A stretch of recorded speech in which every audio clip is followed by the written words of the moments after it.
Miro of Louisiana, during the period when the region was under Spanish colonial rule.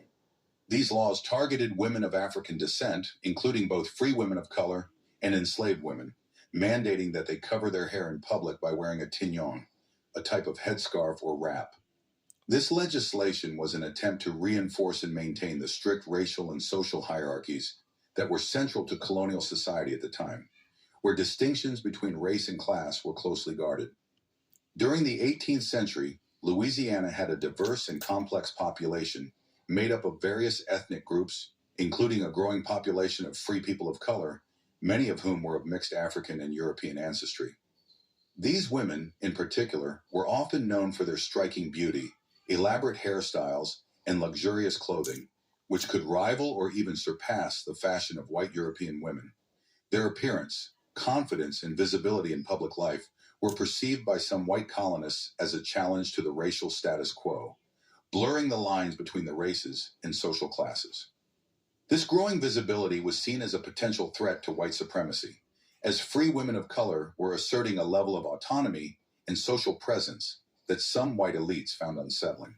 In response to these concerns, Governor Miro issued the Tignon laws, which required these women to cover their hair in an attempt to make them appear less fashionable, less desirable, and ultimately to underscore their perceived lower social status.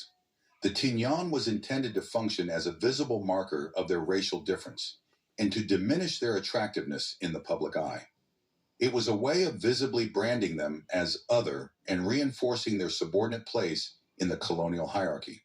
However, the women subjected to these laws responded in a way that was both creative and defiant. Instead of allowing the Tignon to strip them of their individuality and style, many of these women embraced the head wrap and turned it into a symbol of their own resistance. They used vibrant, colorful fabrics, intricate wrapping techniques, and bold patterns to transform the Tignon from a symbol of oppression into a fashion statement. By doing so, they maintained their sense of identity, autonomy, and pride despite the laws intended to suppress them. The law's imposition thus backfired, as these women continued to assert their individuality and resisted efforts to erase their cultural presence. The Tignon laws represent an intersection of colonialism, race, and gender, illustrating the ways in which clothing and appearance have been historically policed in efforts to reinforce social hierarchies.